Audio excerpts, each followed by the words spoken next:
Et salut les cryptopotes, je vous retrouve aujourd'hui donc 5 juin 2018 à 22h36 et du coup ça fait un moment que j'avais pas fait de vidéo en ce moment. Je le redis, trop de taf, beaucoup d'autres choses à gérer, donc voilà, on fait notre maximum, mais on fait notre maximum, ce qui fait que c'est pas encore suffisant quoi. Du coup, ce mois-ci, les seules personnes que j'ai à remercier pour avoir utilisé les liens affiliés sont ceux qui ont utilisé les liens Binance et les liens Ledger Wallet. Donc pas de Coinbase ce mois-ci. Sur ce, je vais passer la parole à Benny avant qu'on commence le top parce que Benny a une petite surprise pour vous. Bonjour tout le monde et bonjour à toi crypto analyste. C'est un plaisir de vous retrouver pour ce top juin 2018. Alors, la formation trading, c'est plus précisément une formation aux fondamentaux du price action trading. Qu'est-ce que le price action trading? Eh bien, c'est une méthode de trading utilisée par les traders professionnels et institutionnels de banques, de fonds spéculatifs et de firmes de trading en général. C'est cette même méthode que j'utilise sur le marché du Forex, dans la firme de trading où je travaille, et que j'applique aussi au marché des crypto-monnaies. Alors, dans cette formation aux fondamentaux du price action trading, je vous enseigne les différentes compétences qu'il faut connaître, pratiquer et répéter pour pouvoir maîtriser le price action trading. Donc je vous montre la voie à suivre, je vous montre aussi comment éviter les erreurs que font les traders perdants. Et enfin, je vous explique différentes règles à suivre, notamment en matière de psychologie, de gestion du risque et en analyse technique. Donc voilà, c'est une formation à cette méthode assez unique qui est le price action trading, mais qui est une méthode qui a fait ses preuves depuis des dizaines d'années et qui est majoritairement utilisée par les traders, comme je vous disais, professionnels et institutionnels. Alors, c'est parti, je t'écoute pour ton top 5 de ce mois-ci. Le numéro 5 qui va être pour ce mois-ci, ce mois de juin 2018, Neo. Neo, alors, petite précision avant de commencer par rapport à ça, c'est que parmi les 12 sources que nous avions ce mois-ci pour créer notre top, les 12 sources que nous avons trouvées et que vous trouvez bien évidemment comme d'habitude dans les liens, dans les descriptions, vous aurez toutes ces sources, auraient pu figurer dans le top 5 EOS. Sauf que nous avons décidé de ne pas le faire figurer puisque, comme vous le savez certainement, EOS arrive à la fin de son ICO d'un an, ce qui n'est pas rien. Et du coup, en fait, ça rend le truc absolument imprévisible. On ne sait pas si les investisseurs vont rester en place ou si tous ceux qui ont investi tôt dans l'ICO vont vouloir sortir ou quoi que ce soit. Donc, EOS aurait pu se retrouver dans le top, mais il ne le sera pas parce qu'on trouve que là, il est dans une passe très particulière en sortie d'ICO et donc voilà. Donc, à sa place, c'est Neo. Neo, normalement, vous connaissez tous, c'est un smart contract, c'est une blockchain qui fait smart contract. On l'appelle régulièrement l'Ethereum chinois, ce qui est pas, je ne sais pas si c'est un bon argument de vente ou pas de l'appeler comme ça. Et du coup, aujourd'hui, Neo, on voit que quand même, il est loin d'être au meilleur de sa forme. Et d'ailleurs, ça me permet de vous montrer CoinCheckup. Et sur CoinCheckup, on voit que par rapport au plus haut qu'on avait obtenu de 196,85 $, on est quand même loin, hein. Là, on est au quart, on est à 54 $. À l'heure actuelle, il se fait grandement vendre, donc on n'est pas dans une très très bonne période pour Neo. Toujours est-il que l'algoscore de chez CoinCheckup, on est à 3,6 étoiles sur 5, parce que moi j'ai été assez surpris de voir que la force de la team, elle est notée que à 46%, je trouve ça assez faible quand même. Le produit est quand même viable à 88%, et 83% sur la force du coin en lui-même. Donc voilà, on sait très bien que c'est un produit qui est très bon, on va dire sur le long terme en tout cas. Donc parmi les points forts de Neo pour une analyse un petit peu fondamentale, ça va être que malgré chaque bad news qui vient très régulièrement dans le monde un peu chinois par rapport aux crypto-monnaies, Neo arrive quand même à s'en tenir plutôt pas mal, hein. Le maximum drawdown qu'on a eu en un jour, c'était de 58%, on va dire. Beaucoup d'autres cryptos ont beaucoup plus, même en se prenant beaucoup moins de bad news. Donc ça veut dire qu'il y a quand même une forte confiance des investisseurs long terme notamment, je pense, qui fait que Neo bénéficie encore de points positifs de ce côté-là. Le point négatif, selon moi, ça reste quand même sa market cap.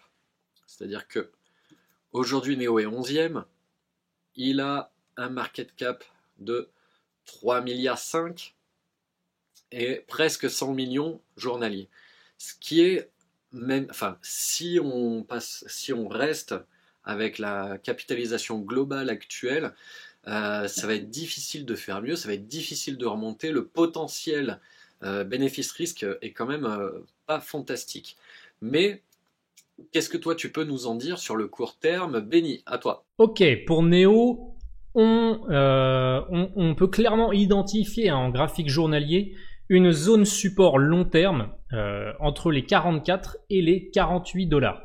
C'est une zone qui a fait résistance durant l'année 2017 et une fois que l'on a cassé, elle a servi désormais de support. On a eu un rebond notamment ici, à 2 reprises ici. Là, on s'est arrêté juste au-dessus de la zone et dernièrement, on a rebondi au sein même de cette zone.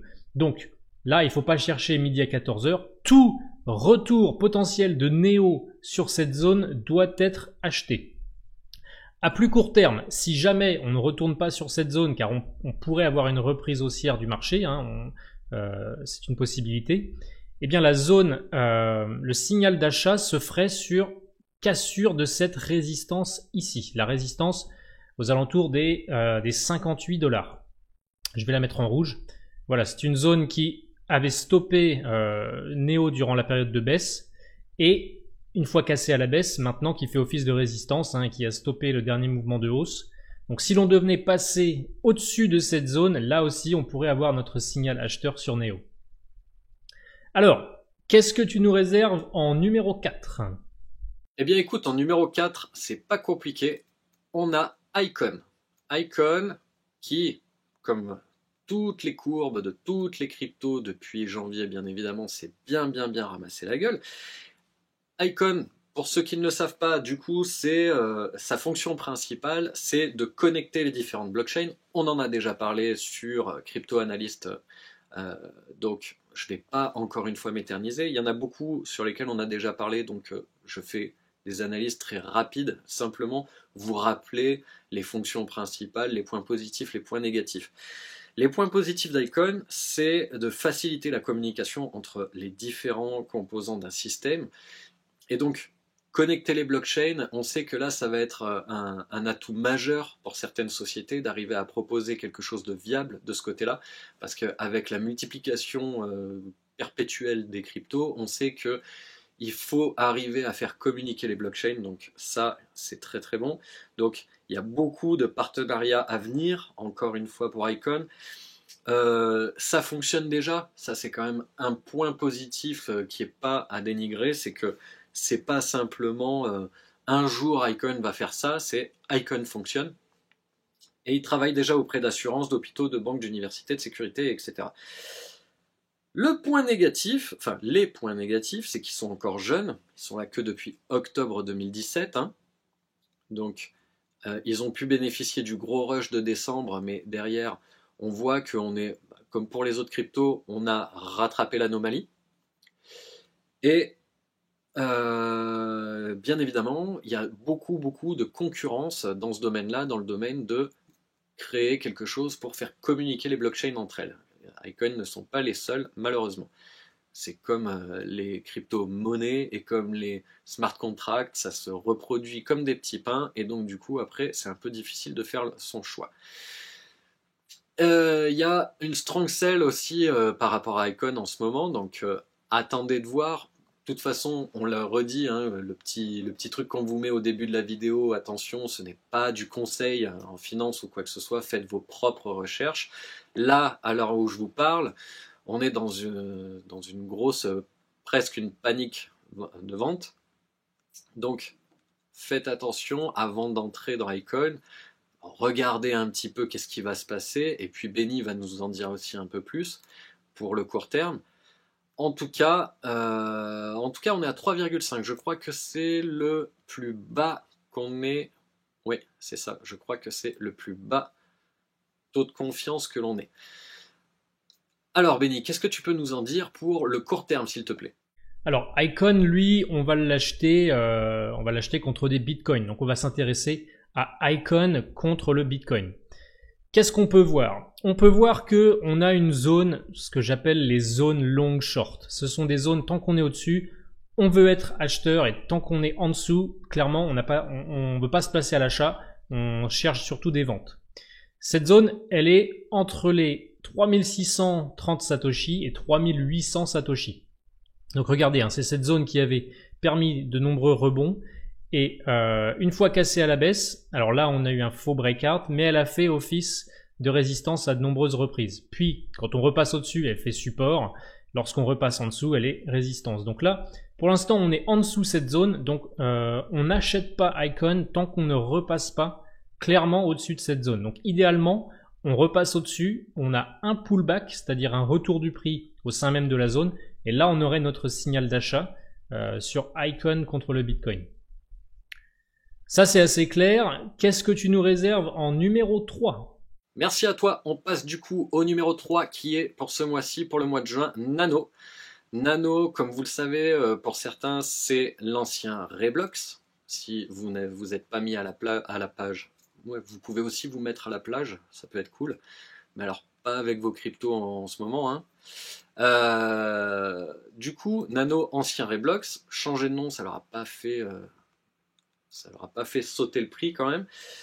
La fonction principale, c'est que c'est une monnaie. Et pour moi, ça c'est le point négatif de Nano, c'est que c'est encore une monnaie, encore une crypto-monnaie. Et donc du coup, des monnaies basées sur la blockchain, il y en a plein. Donc ça pour moi, c'est un aspect négatif sur le long terme. C'est que beaucoup d'investisseurs vont voir ça comme une énième crypto-monnaie. Toujours est-il que il n'y a aucun frais, c'est instantané, il y a une excellente scalabilité et plus besoin de minage. Nano n'est plus miné, donc du coup tout ça ce sont des points positifs je pense, et il va falloir les saisir.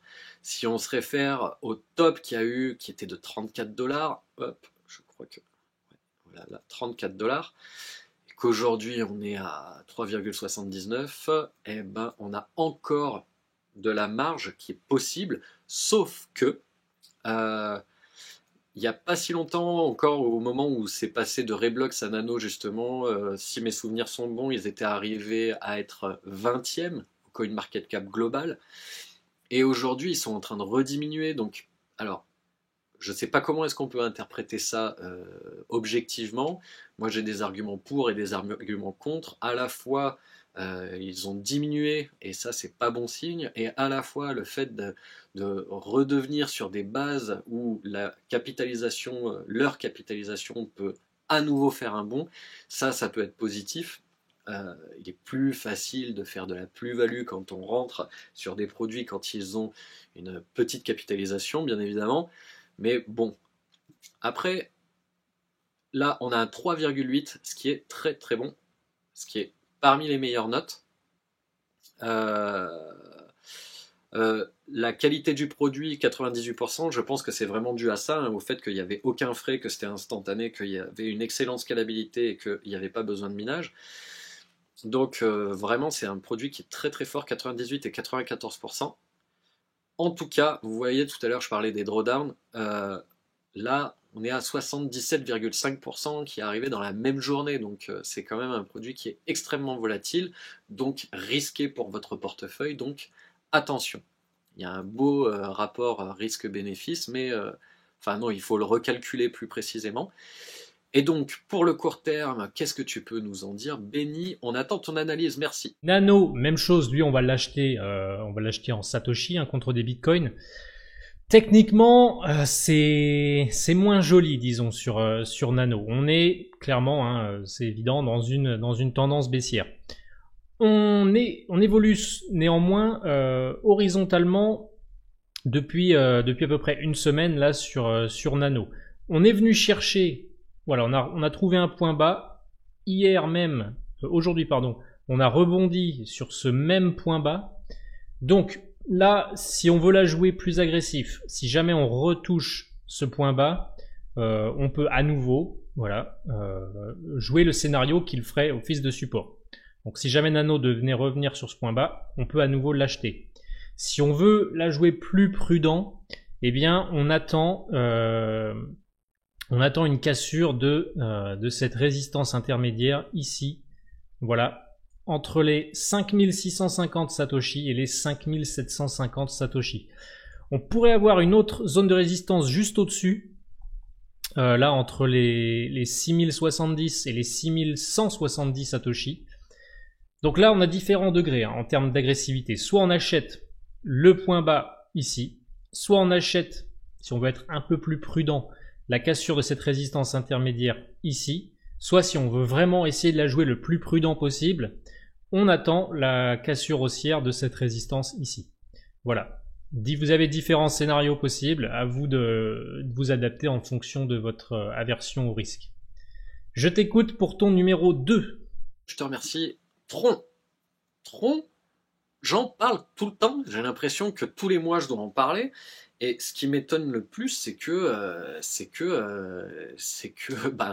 à chaque fois il revient dans le top, et pourtant, donc voilà, 10e au CoinMarketCap, 6 centimes de dollars, on voit que on a absorbé l'anomalie aussi, on est dans une ligne un petit peu comme ça. Sur le long terme, on voit que ça bouge bien et assez normalement. Moi, je fais toujours en sorte de ne pas prendre en compte l'anomalie de décembre-janvier. Je trouve que c'est plus pratique de regarder les choses comme ça. Donc, la fonction principale de Tron, puisqu'il faut se répéter, c'est de décentraliser le web et permet aux utilisateurs de publier, stocker et posséder librement des contenus numériques protégés. Les points positifs, c'est que c'est protégé par smart contracts. Le directeur Justin Sun, qui est, comme je le disais dans la dernière vidéo, aussi brillant que décrié, donc il est important de savoir que c'est quelqu'un qui a fait énormément de choses avant de se lancer dans Tron et qu'à chaque fois, il a plutôt bien réussi. Il y a un bon engagement des investisseurs et il y a une communication de ouf malade. Donc, on va voir ce que ça donne sur le long terme, mais pour l'instant, c'est pas pire. En tout cas, ils se maintiennent à flot en étant 10e au CoinMarketCap global. Et autre point positif, c'est le nombre de plateformes qui proposent Tron à l'achat. C'est juste extraordinaire. Je crois qu'à peu près toutes les plateformes le proposent. J'exagère, mais c'est à peu près ça. Que nous dit CoinCheckup? Qu'on est à 3,7, ce qui est un très bon score aussi. Et que on n'est pas dans un panic sell, ça se vend, mais voilà, c'est pas non plus la catastrophe. Là, encore une fois, un drawdown de 60% quasiment qui était possible. Mais on voit que sur la compétence de l'équipe, on n'est pas à un score extraordinaire. 2 tiers leur font confiance, 1 tiers ne leur font pas confiance. Le produit, on attend encore que ce soit vraiment viable et qui prouve plus que ça. La force du coin, qui est sa plus grande force, et activité sur les médias sociaux, bien évidemment 94% aussi. Je pense que ça remonte pas mal la note, parce qu'on sait que Tron, la communication est quand même assez massive. Benny, c'est à toi. Ah, le fameux et controversé Tron. Alors, techniquement, Tron, on a là aussi un niveau clairement identifiable. C'est un niveau support entre les 694 Satoshi et les 720 Satoshi. Donc, c'était cette ancienne zone résistance ici qui, une fois cassée, fait maintenant rôle de support. Regardez, on a eu un premier pullback ici et ici. Donc là, on est baissier dernièrement sur Tron, donc on peut penser que techniquement, là, on va revenir chercher cette zone. Et si on a un retour sur cette zone-là, elle pourrait très bien à nouveau jouer son rôle de support, donc ça en ferait un bon point d'entrée sur Tron. Si jamais on ne revient pas sur cette zone et qu'on repart à la hausse, le signal d'achat, ce serait une cassure à la hausse de la moyenne mobile exponentielle à 20 périodes. Donc cette droite en bleu, il est important de la voir, hein, cette courbe, pardon. De mettre cette courbe sur votre graphique. La moyenne mobile exponentielle à 20 périodes, c'est la moyenne mobile la plus utilisée dans le milieu du trading. Donc on pourrait avoir un autre signal d'achat à la hausse si jamais on revenait à passer au-dessus de la moyenne mobile exponentielle à 20 périodes. En l'occurrence ici 20 jours. Donc voilà pour les différents scénarios possibles sur Tron. Et enfin, qu'est-ce que tu nous réserves ce mois-ci en numéro 1? Ce numéro 1, je n'en ai jamais parlé, c'est Zilliqa. Et Zilliqa, c'est un peu dommage parce qu'il a eu un beau run courant avril-mai. Et depuis la deuxième semaine de mai, il est en descente. C'est un coin que j'aurais bien aimé voir un petit peu plus tôt, et pourtant il y avait sur les chaînes francophones, il y avait quand même déjà pas mal de monde qui commençait à en parler, mais bon, pas suffisamment pour que je m'y intéresse à temps. Tant pis. Pour ma part, j'ai raté le premier coche, mais je pense que là, en tout cas, ceux qui ont su flairer, ils ont su flairer comme il faut. On aurait dû s'en méfier aussi parce qu'il est très très vite monté au market cap global. Les premières vidéos que je voyais, il était 86e, maintenant il est 26e, donc on peut encore penser qu'il va continuer à monter. Qu'est-ce que Zilliqa et qu'est-ce que sa fonction principale? C'est une blockchain conçue pour évoluer très rapidement et en toute sécurité sur le réseau public, sur la blockchain. Et là où en fait ils essayent de se vendre vraiment bien, c'est qu'ils veulent arriver à faire plus de transactions par seconde que Visa. Alors pour l'instant, quand on regarde un petit peu les chiffres réels en temps réel, ils en sont loin parce que Visa fait plusieurs milliers de... Je crois qu'ils font 2000. Vérifier cette info parce que je n'ai pas vraiment les chiffres en tête, mais je crois bien que c'est un petit peu plus de 2000 transactions par seconde chez Visa. Chez Ethereum, on est à un truc comme 15 transactions par seconde parce que là, c'est bien enquisté en ce moment. Et Zilliqa veut faire mieux que Visa. Pour l'instant, la dernière fois que j'ai regardé, on était à peu près à 200 transactions par seconde. Ce qui n'est pas suffisant par rapport à vos objectifs, les gars. Donc il va falloir vous bouger le cul. Donc les points positifs de Zilliqa, c'est que c'est une extraordinaire scalabilité. Ils utilisent le sharding et les on-chain, c'est-à-dire que ils vont... ce qu'ils proposent, c'est d'avoir pas juste une blockchain avec des blocs qui font les trucs, qui font les calculs ou quoi que ce soit et qui viennent valider les transactions. Il y a quelque chose en dessous qui en crée d'autres et qui remonte l'information au bloc pour que en fait ça aille plus vite, de ce que j'ai pu comprendre des papiers en anglais. Du coup, ce truc-là, qui vient un petit peu comme une sous-blockchain, à l'intérieur même de leur blockchain, ça fonctionne encore une fois en ERC20 pour l'instant, parce que après ils vont développer leur propre truc. Je sais pas si c'est pas le Zilla ou quelque chose comme ça. Encore une fois, vérifiez un petit peu plus précisément. Je vous ai dit, hein, ce mois-ci j'ai eu très très peu de temps, donc j'ai suivi au mieux que je pouvais, mais voilà. Et il y a une équipe monstrueuse, absolument monstrueuse, puisque quand on google ces gars-là, eh ben on se rend compte qu'ils sont tous doctorants, ils ont tous fait d'énormes études, sont tous de grands chercheurs, et donc du coup c'est vraiment de la fine équipe de chez fine équipe. Donc voyons voir un petit peu ici, voilà, Team Strange, je ne sais même pas si ça se dit comme ça, 86%. On est dans une bonne période d'achat. Alors, voilà, hein, encore une fois, formez-vous pour savoir si c'est parce qu'on est dans une période d'achat, est-ce qu'il faut y aller ou pas. Réfléchissez, il y a des signes à aller voir d'abord. Mais vous voyez que, en tout cas, ils ont le vent en poupe. Et point positif toujours, c'est projet fonctionnel, mais voilà.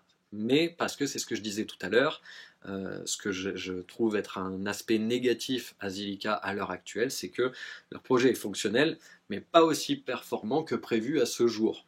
Donc il va falloir voir dans le court, moyen terme, s'ils arrivent à tenir leurs objectifs.